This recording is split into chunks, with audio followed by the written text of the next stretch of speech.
Guess what I'm up to again on the pineapple, but this one's looking kind of funky. But look, got a fresh one. And so as you can see, we just twisted it off of the main pineapple, but now got to remove this layer of leaves to expose a space like that to let the roots, the new roots to be, come out.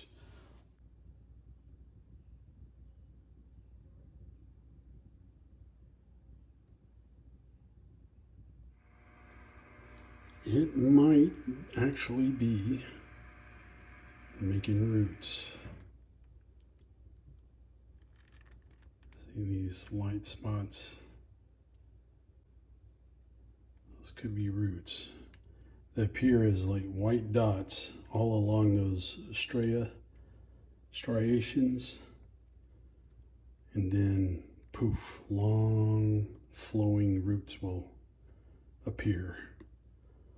But I don't know, this one is looking green just like that, but we'll see. I won't give up, and this will be my backup. So I'm gonna peel off about 5 rows of these leaves to expose the core like the other. Yep, more to go. And about like that. That was probably like 8 or 9 rows actually. So everything's looking green. Put it in some water. I'm gonna wash it a little bit with just plain water. And let's see what happens. It's kind of got this bruise section right here I don't like.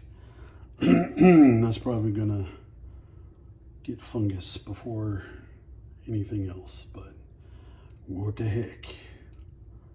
Don't throw these away yet. Like so.